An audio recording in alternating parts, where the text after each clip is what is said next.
From Fort Worth, Texas to Lee Valley, London, the hybrid functional fitness racing continues. And with a world record in the bag, let's find out how it's achieved and what is next.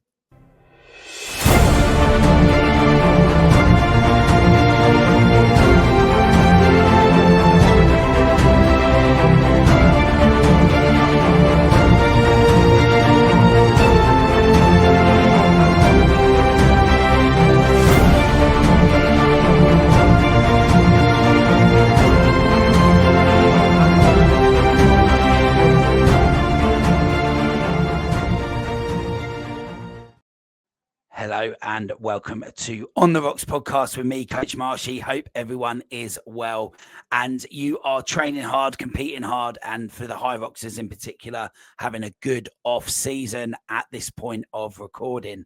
But today's episode, I'm really excited. And the reason I'm excited is because I had this lined up with a subject in mind. And then in that pre-show research, I realized there's something else to talk about as well, which is a personal interest and related to the hybrid fitness racing space. So let's welcome today's guest in. Hello, Cam. How are you? Hello, mate. How are you doing? I'm really good. Yeah, really good, really good. And welcome to the show. Great to have you on. Great to be here. So what I normally like to declare is sort of how this connection was made. And a few weeks back now from where we're recording, I was on the microphone at the Deadly Dozen Lee Valley. And there you were at the race, taking part, and something really cool happened at the end, which we'll get onto in a minute. But if you just want to say to everyone, Cam, sort of who you are, what's your kind of background in sort of normal daily life? Yeah. So I'm Cam. I own an F45, London Paddington. So a gym. So my day-to-day life is in and around the gym. It has been for, we opened this 8 or 9 years ago, so it's been a while. Prior to that, just fitness, football, running, all those sort of things as a young lad. But day to day is coaching, running a business, and then fitting in training myself amongst our family and all that comes with having 2 young daughters and all that jazz. So yeah, so you and I are probably not too different then in terms of being gym owners and it being sort of a part of our daily lifestyle.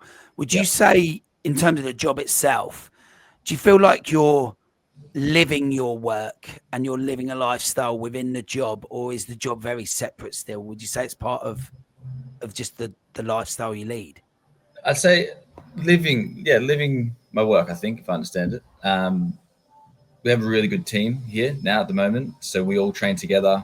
We all train our members together, and our members all compete. I think on the day that we met, it was the first Deadly Dozen we've done as a studio, and it was quite a small group by our standards. There's probably 10 or 15 people there. But we all like to sort of compete together, try things out together and train together. So it is nice and intertwined. We try to, which is, I think, nice. So you mentioned it being the first Deadly Dozen that you guys had done as a group. Yeah.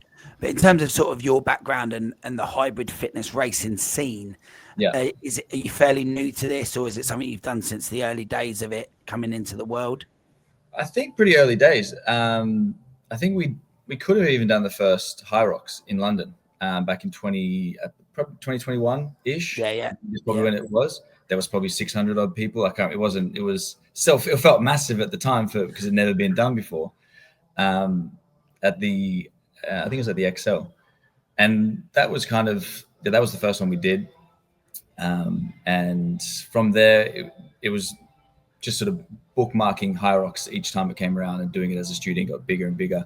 Used to be very easy to get tickets. We could get tickets as many as we want, chat to them, talk about that. And now it's become obviously a little bit more difficult.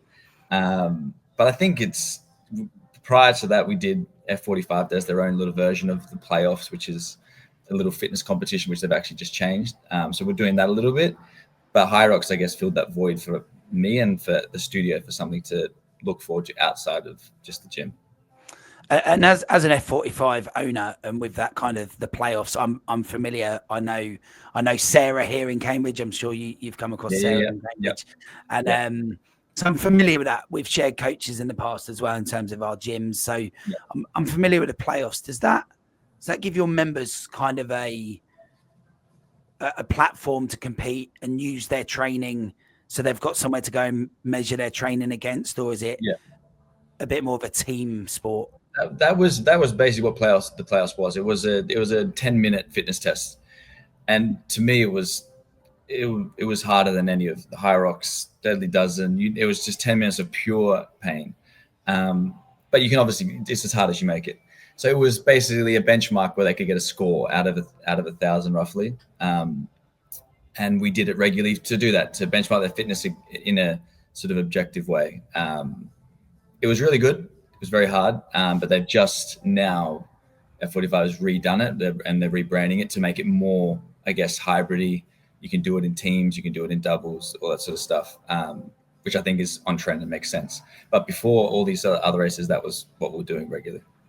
Yeah, no, that's cool. And it's cool that they're going to rebrand that and bring it in line with what the trend is.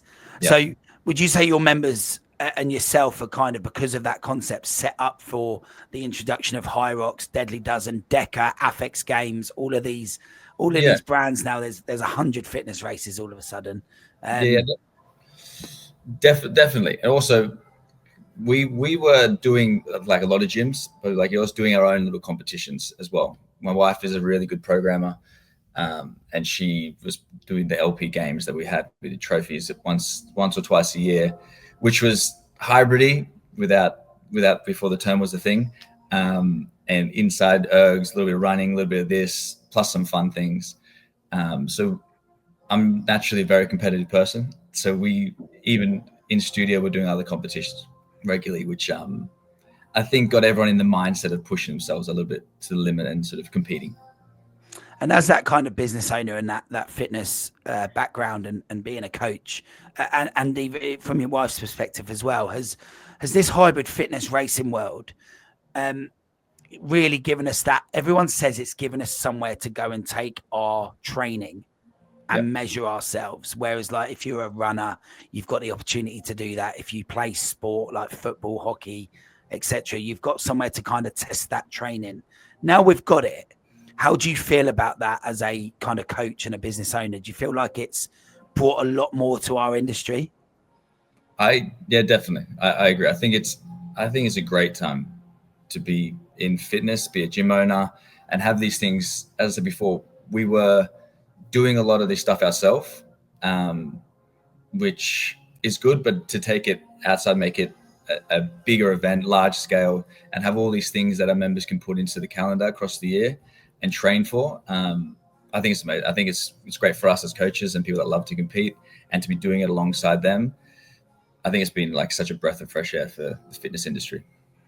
Yeah, and I think the way you guys train under the F45 method, I mean, it was perfect, right? It's just perfect. Yeah, that's the thing. It slots in. It's basically adding one component, which we don't do, as running, and just trying to balance that. That's the only thing, but everything else is taken care of in terms of the functional training that we do. And you mentioned at the beginning, for you personally, you have done a bit of running in the past, like a running background.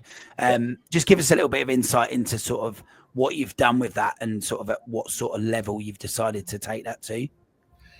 I mean, I think probably like a lot of hybrid athletes. And that's, I think when I was younger, I was quite a good athlete. I started running when I was very young. So I was competing at national level when I was 10, 11, 12, 13, 14, until sort of early teenage years or late teenage years. And that was all middle distance stuff, which again is pretty good. 800s, 1500s, which is probably the right distance to be doing. Played a lot of football as well. So did that semi-professionally for years, and then stopped that to move over here and open the gym. So it was that middle distance, and then running gets a little bit boring as a kid, as you might know. So then football took over, but I never stopped running. So I love it. I'm lucky enough to love running. So I've always sort of kept going. Yeah, no, cool. And I think, as you'll know as a coach, and as I think a lot of people that will be gathering as they listen to these podcasts and the different sort of sports science that grows from the hybrid world, that running background seems to be advantaging a lot of people. Would you say, like with your members that you coach, do you find that can be a missing element for people?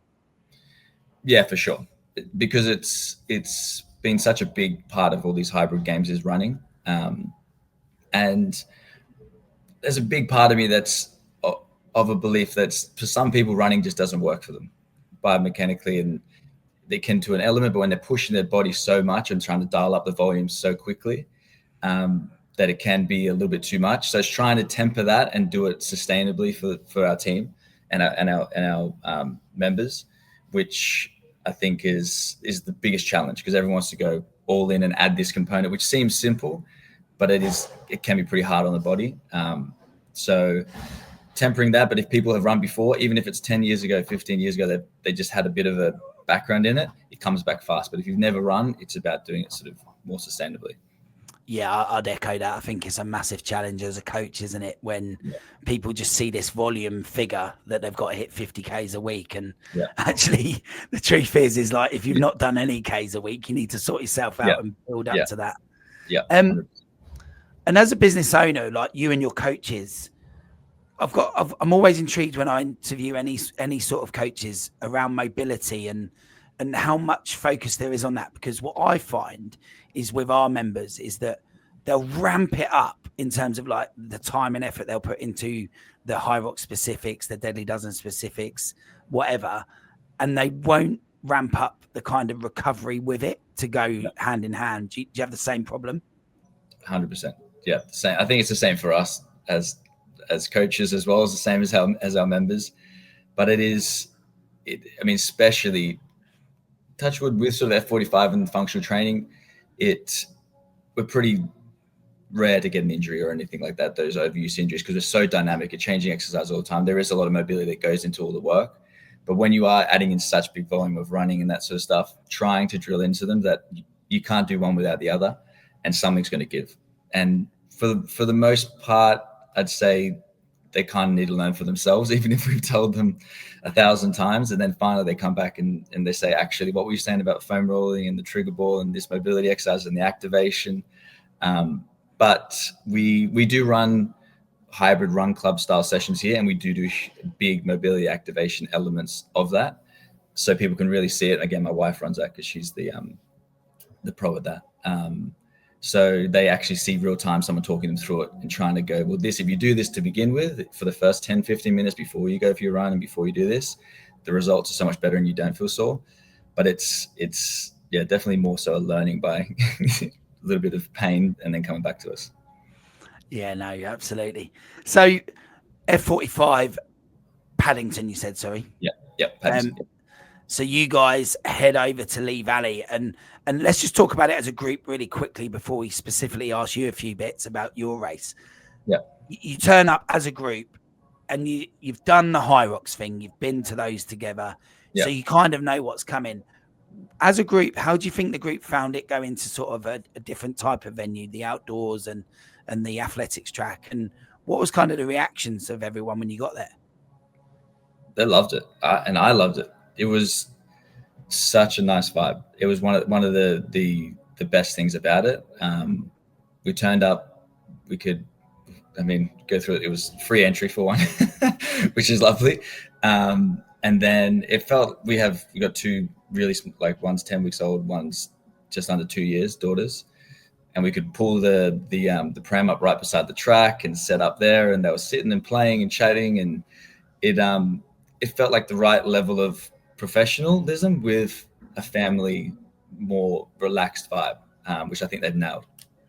Yeah, no, I agree. I fell in love with it instantly a year ago when it started, and was lucky to be at one of the first races. And the first thing I thought is actually we can take our 6-year-old and our 18-month-old here with a buggy, and they haven't got to pay to get in. And that exact thing came through my mind as well when I saw it. So interesting that you share that point of view as well. And because let's be honest, Olympia or Excel with thousands of people is no place for a buggy, right? No, it's mental. Yeah, my wife tried to come. Well, she came to one with the baby, with the earphones and everything, and she was on before we had the second, and even that was a lot. So now with two, it's like it's forget about it. It's so loud, it's impossible to get up and down, and which is fine. But it's really nice to have this race with this style, which is always going to be outdoors, and because the music's pumping, your voice is pumping, but because it's outside, it's not on top of you, so it's much more relaxed. You feel like you could be there all day without feeling fatigued. Yeah, and let's talk about the day specifically. I mean, could it have been any hotter? I love it. I love the heat. So it was perfect for me, and I was lucky enough also to go just at midday or whatever. I can't remember what the time was, but I think it got by 2 or 3 o'clock. I think the temperature went up by another 3 or 4 or 5 degrees. So I was lucky to get it done before the hose came out. Yeah, no, it was intense. So Deadly Dozen, a concept where the world of fitness racing, I don't know how much you know personally about Deca and Affix Games and these other brands as well, but Deadly Dozen arrives with a relatively short run and then 12 labors, as they call it. From a kind of athlete's point of view for your training, but also being able to see it from a coach's perspective, what did you think when you were like, we've committed to this, we're doing this race? How did you go into that kind of training methodology, and did you change much at all? Being perfectly honest, I didn't do any specific training at all for Deadly Dozen. Our members, I think it was last year, they said there's this other race after we did a High Rocks. So I just jumped on, we bought tickets, and then it was a small group. And I had a look at what the exercises were. And I do regular sort of track sessions as well as long sessions. And so for me, I was like, I don't think I fundamentally need to change anything specifically, given we've got High Rocks 4 weeks before. I think we had High Rocks in London, or maybe I can't remember exactly who it was. So there was nothing specific about this time. The next time there will be some more specific training. So this was more just relying on the existing training that I was doing that was sort of more High Rocks focused, but with enough short work in there that it probably transferred. Yeah, and actually that's really interesting then. So let's let the cat out of the bag. You are currently, as we record, the world record holder for Deadly Dozen, which is only sort of, what are we, 16, not 18 months old yet in terms of the actual race itself. So people would think there can't be that much data, but the truth is there is quite a bit of data. There were 4 races last year in the UK, and there's been multiple races across the world this year: South Africa, Australia, Canada, America. Like, it's getting around now. So there is some data there. And we were looking, when I say we, so myself and then Ian from UK Fitness Racing Podcast, who was there, who I think interviewed you at the end as well. Yeah. And then Jason Curtis, the owner, we were chewing it over. And there's a lot of data. And we were looking at the world records, and Ian had posted them on his Instagram on the UK Fitness Racing Podcast channel. And we were like, that is a fast time. I can't see that being beaten. And then enter Cam. There you are. And you do a world record, and we had to check it. And I remember at the end, it was being checked just before we had the celebration. And what was your, I'm going to guess that you weren't aware of that, the world record, or what? I wasn't. One of my coaches, who was super keen and was looking at Deadly Dozen a lot, said that on the website there's times. There was like existing times or something like this. So I went on probably the day before just to have a look, because I like to be competitive, and I just looked to last year and just saw whatever the top time was 43 something. I didn't know that was. I didn't even think about it being the world record or being. It was whichever one I clicked on. So then in my head, I was like, I want to be around 43 something to try and be as good as the fellow that did it last year. So it wasn't in my head at all that it would be a world record. I didn't actually put it together that it's only been around for a couple of years, and if it's the fastest time that's on the thing, it's probably the world record. And I didn't know how many seconds or anything like that. I just remember going into the last run before the Devil Press to finish, being like, I gotta move to try and keep it in the 43s somewhere. So I was aware that it was going to be a good time, but I didn't think that I was necessarily going to beat the time, or that would actually be then called a world record.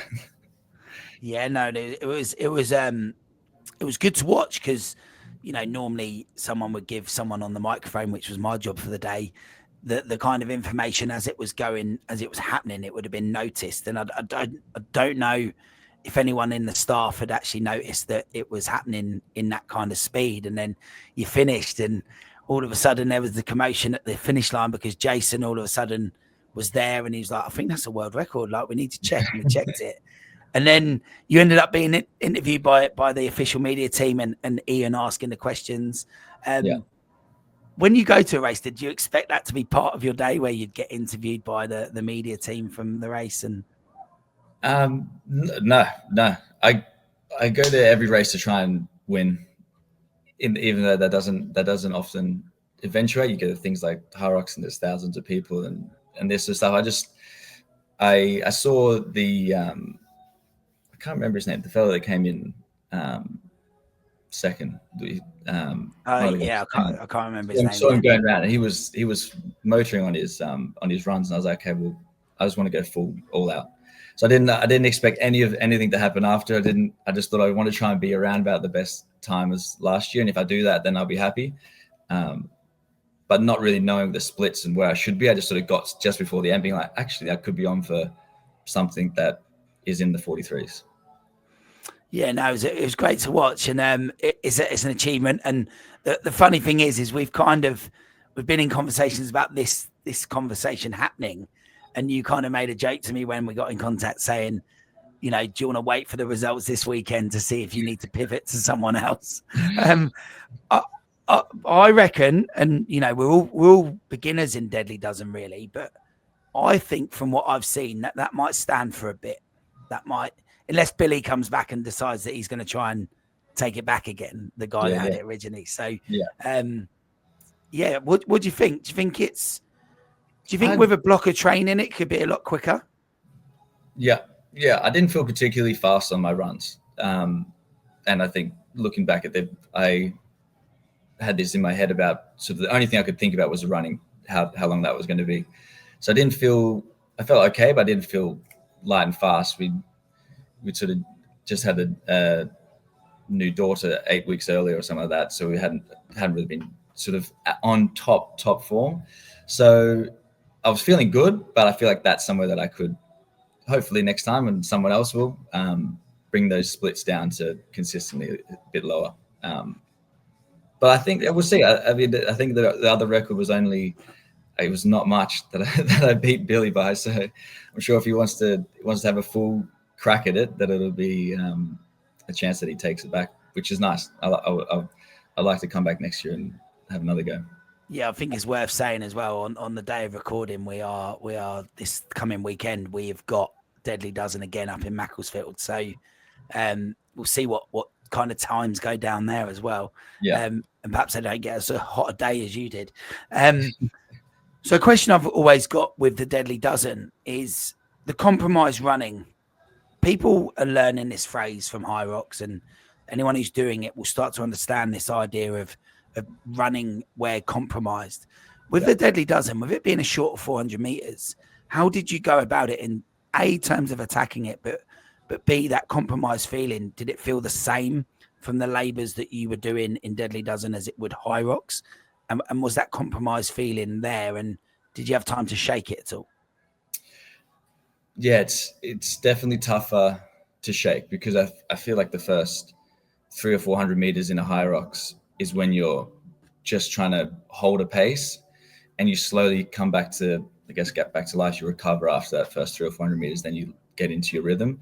So you're pretty much getting the worst part of the run every time, and that's it. So it was definitely, I assume, I know 400s are horrible in and of themselves, so I knew that it wasn't going to be nice, but you're right. It was hard you get back to the next labor, and you feel like you just sort of blinked, and you're like, do I have to go again? So it was a different feeling, and it was definitely feeling heavier generally. Yeah, and from a programming point of view, like I've obviously stood and looked at it as a concept. That whole idea that you're doing a journey labor where you're moving versus then a rep labor next, and then you're alternating between the two throughout. So how did you find that? And did you think it worked well as a concept? Yeah, I think he's nailed it. I think Jason's nailed it as a concept. because you do get that mental as well as physical break when you know that it's going to be a different thing coming next. So I think the programming, the weights, the way you laid it out, I think it's perfect, super scalable. You can pop up anywhere where's a track, but as an actual event, I think it's brilliant. We've got coming back from it, we told loads of people. I think the next Lee Valley one, we've bought 30, 40, 50 tickets as a studio. So I don't know. It's we've got a big crew going next year. And it sold out really quickly. That race got announced and then sold out very quickly, under a week, I think it was. Yeah. We were on that, buying. Which is crazy. And it begs the question, you know, are we in the same position here as, is the UK market with fitness racing just gone mad? Or is it that people specifically want a specific race? Because people want High Rocks because it's High Rocks.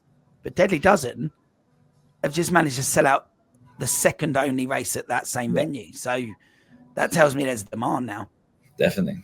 I think it's definitely a demand. And then I think, like you probably talked about, and you can see the flow over from being so much disappointment with High Rocks and being able to put something in the calendar that you can actually, even if it's sold out now, it's just under a year to it, but at least you could get on there within a certain amount of time and buy it and not be in the whole ballot and ticket and get your hopes dashed at the last second. But I do think you're right. I think that the appetite in the UK is through the roof. And as long as you do something, and I think Deadly Dozen is different enough to stand alone and is very replicatable. So when they do go to move to different venues, it's super easy to replicate and has a slightly different vibe. It's not full blown adventure race or anything like this. It's sort of a nice sweet spot, being outside, as well as being super trainable, replicatable, and fun. And as a coach, does that excite you that there's a race that you could put people into like that as well? Yeah, 100%. That's what I mean. We straight got into the group chat, and it'd be between 30 and 50 of those tickets that sold out would be from here, somewhere in that region, because we were just going to buy them, because on the other side as well, the running's shorter, and it's on a track, which is the best surface to run on, I think, as well. So from a training and an injury standpoint and all that sort of stuff, and then it's on grass, I think it's brilliant. Yeah, no, I agree. And I think we're slowly burning as an actual fitness gym myself. Our Purple Army is slowly growing into Deadly Dozen. Like, we're off to Birmingham in a couple of weeks' time for that one as a small group like you are. But I'm sure what will happen, like with you, we will grow in the same way when we come back and tell them it all of a sudden be maybe 30, 40 tickets next time. Yeah. So bound to happen. In terms of the labours themselves, obviously there's a few in there that have become maybe traditional hybrid fitness racing exercises. Yeah. Did anything stand out as either combo of two labours together or as an individual one that made you think, hold on, this is hard, or this is the worst one for me? I think the worst one for me was, it's hard to remember. It feels like a blur, but I think it was probably the front squats for whatever reason. Just completely cooked with the goblet squat. Cooked my legs.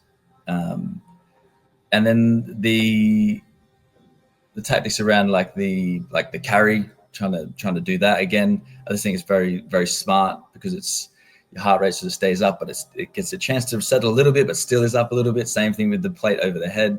It's very hard to keep your breath under control when you're holding something up over your head. So smart little things like that, I think it's brilliant, where you sort of are getting a break in a way, but also he's making it hard to get a break by putting your hands up over your head or whatever it's going to be. Yeah, no, it's funny. The goblet squat comes up a lot. That's not the first time I've heard that. A couple of our members that have done it said that for some reason, the most fundamental movement of any fitness move is the hardest one. Yeah.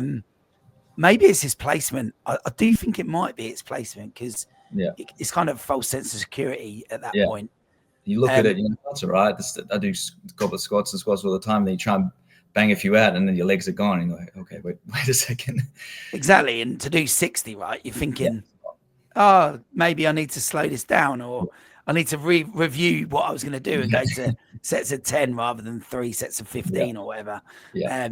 Yeah, no, that's interesting. And then sort of the general feedback from your members, is there anything that stands out in terms of their feedback that maybe differs to High Rocks or anything? I mean, no, the feedback was just generally great. They loved the event. They loved the change that they got. They liked the little bits and pieces that all felt a little bit nicer, a little bit more generous, I guess. And they all had. I mean, they were glowing. They were buzzing. They chat about it just as much as me, and they got loads more people to book in and join. And they generally, found it sort of similar to High Rocks. The one thing there was that they were just very, very happy that there was no wall balls. That was probably the major feedback, is that at the end of it, you can finish it out with something that you can do rather than finishing out with something that for a lot of people is a super uncomfortable and hard spot to finish. So that was a nice, probably a bonus. That's a really interesting point. And this is a bit of a tangent, but no wall balls. Do we think, because High Rocks use wall balls, that is a signature hybrid fitness racing exercise, or do we think it's in High Rocks and it's in CrossFit, but it doesn't necessarily define fitness racing? Is it just because High Rocks is famous for finishing with wall balls, or do you think it should be an exercise that is seen as a kind of, we've seen it in a couple of other races now, they're starting to throw it in there.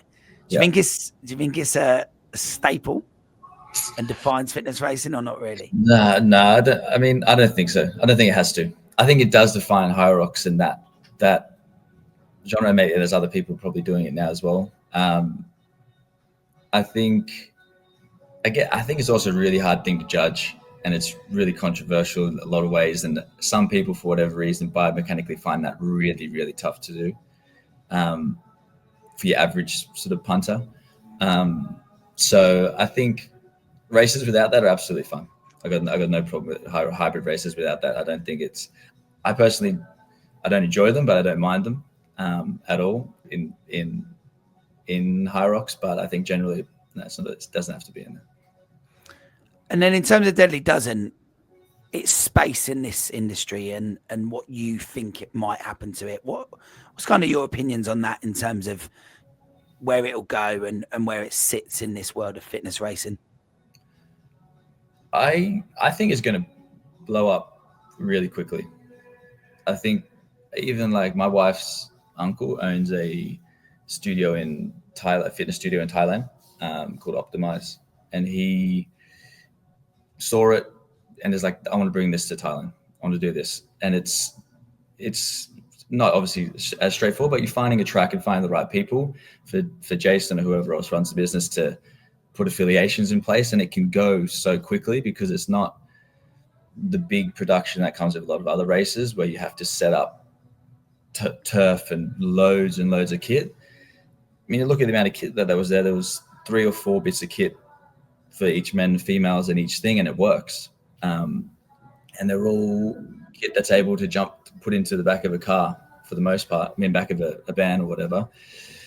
So I see it going really wide, really quick is what I would think, because any sort of gym that doesn't have access to a High Rocks race or another race or whatever it is, or was looking for something else to attach their studio to, will find a track near them and make it work. And I think that's going to be the key to that versus everyone else, is that it is super easy to expand. Yeah, no, I agree. And I think hearing what they have to say at Deadly Dozen HQ as well, they're I don't think the plan was that it was to take over the world, but they might have to put some stuff in place quickly to allow it to expand, because it's in Australia already. They've done their first one already. They've got another one coming up soon.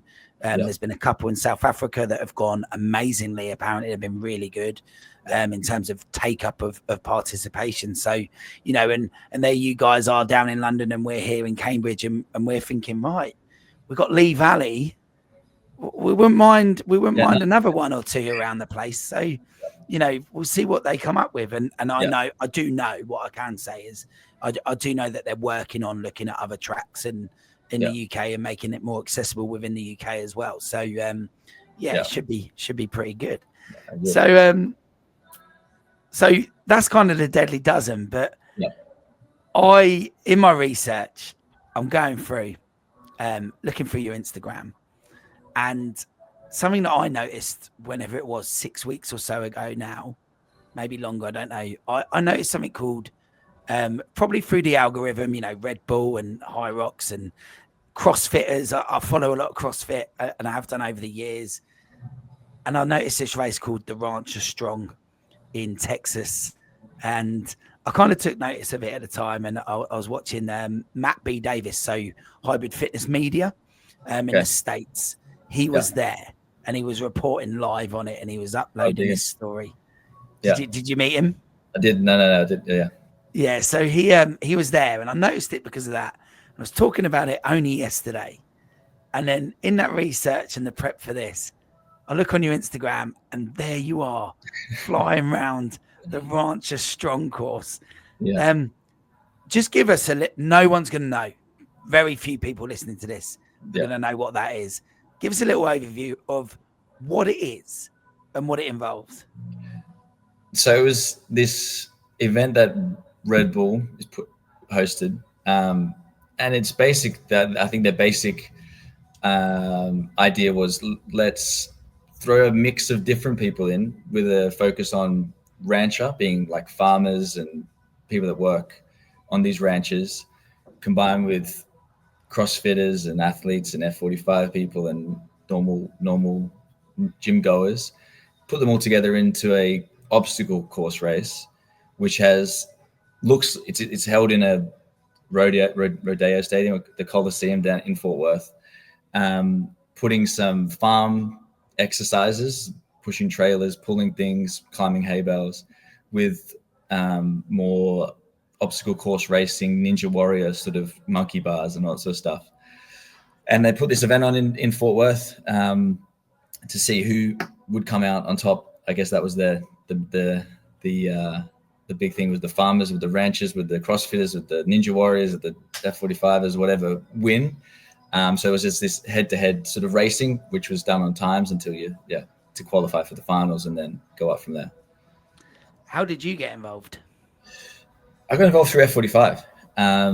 F45's partnered with Red Bull. I think the start of this year they signed a big partnership together. And I didn't know anything about it. And then all of a sudden F45 sent out these comms that said, there's this Rancher Strong event.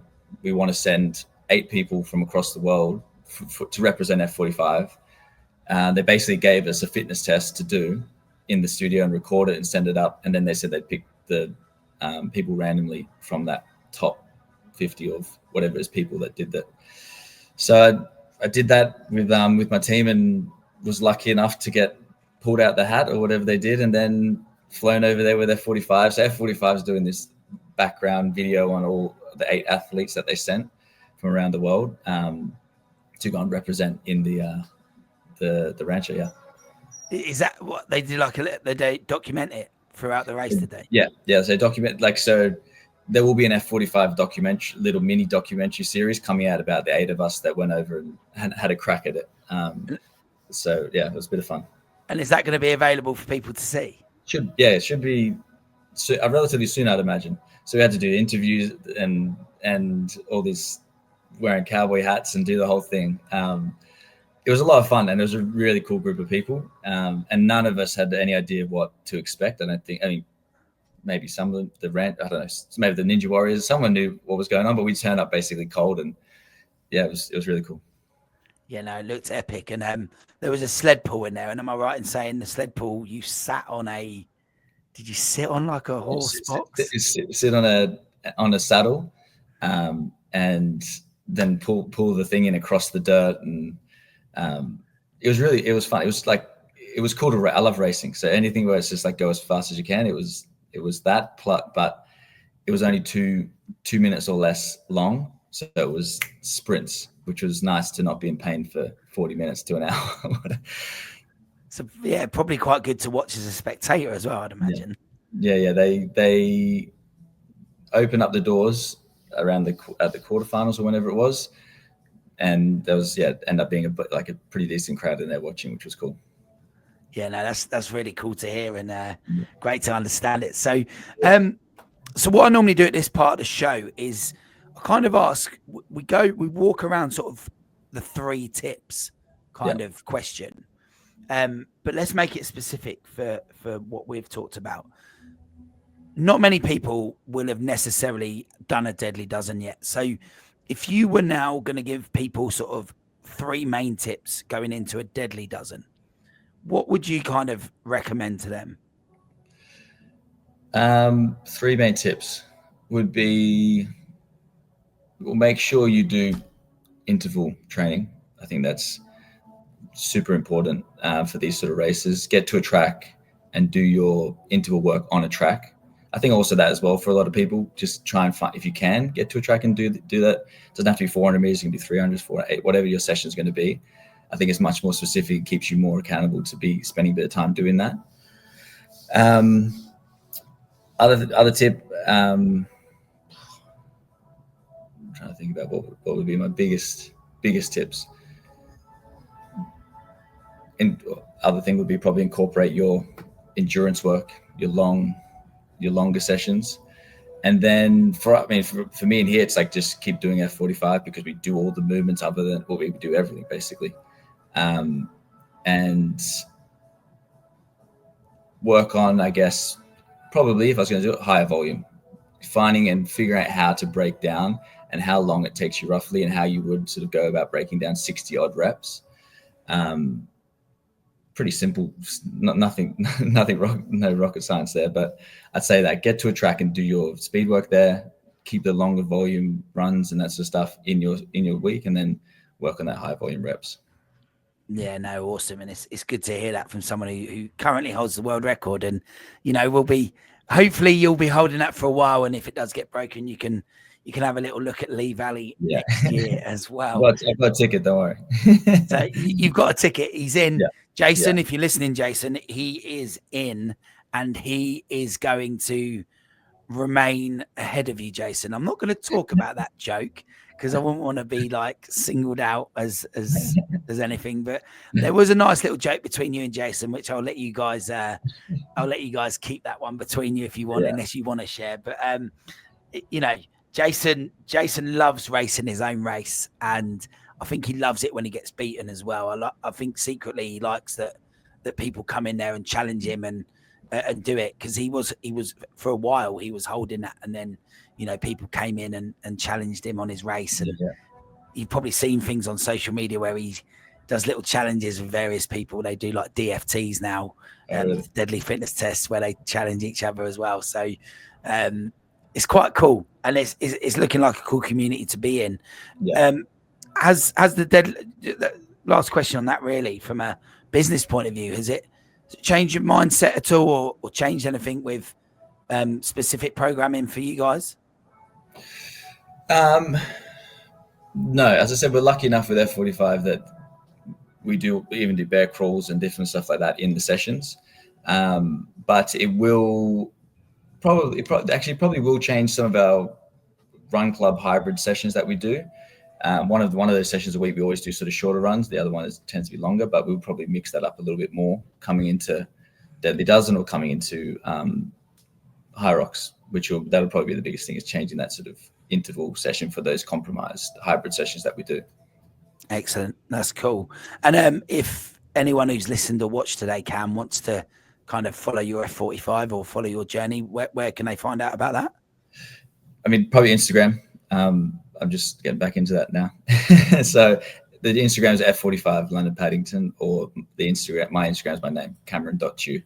Trying to put a few more sessions and that sort of stuff up there.